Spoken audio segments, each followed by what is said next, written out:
Hello, good morning. চলে এসেছি একদম দুপুরবেলা, দুপুরের খাবার নিয়ে স্নান টান করে বসে পড়েছি। আর আজকে দুপুরে মেনুতে রয়েছে নিম বেগুন ভাজা, ডিম সেদ্ধ, থোড় ছেঁচকি আর মাছের ঝাল। সবইগুলোই খেতে ভালো লাগে আমার। তো এগুলো আজকের খাবার, এগুলো নিয়েই বসে পড়েছি। আর ওদিকে মাও খেতে বসে গেছে, এখন টিভিটা বন্ধই আছে।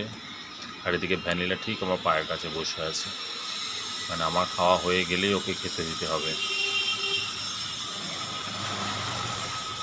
তো চলো এবার একটু খেয়ে নিই, খেয়ে দিয়ে তারপরে তো ভ্যানিলাকে খাওয়াতে হবে।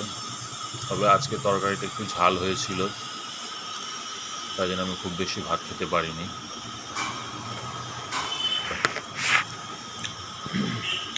আর প্রত্যেক দিনই একটা করে ডিম সিদ্ধ আমার তো মাস্ট, একদম এটা ডেলি খাই আমি। তারপরে এই যে দেখো ভ্যানিলাকে খাওয়াতে বসে গেছি, ওকে তো খাইয়ে দিতে হয়। ও এখনও খেতে চায় না, একা একা নিচে একদম নিজে নিজে খাবে না, খেতে দিলেও নিজে নিজে খাবে না, জাস্ট মাংসটা বেছে নেবে, নিয়ে ভাত একদমই ছোবে না।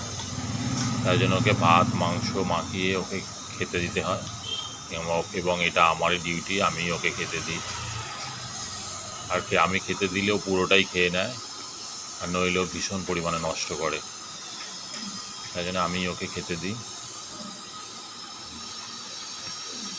আর এই যে ভ্যানিলা খাওয়া হয়ে গেলেই ব্যাস, এবারে ও ছুটবে ছাদে।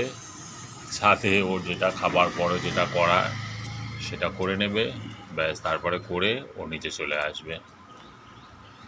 সো এই হলো আজকের আমার ছোট্ট ভিডিও। তোমাদের কেমন লাগলো প্লিজ প্লিজ কমেন্ট করে জানিও।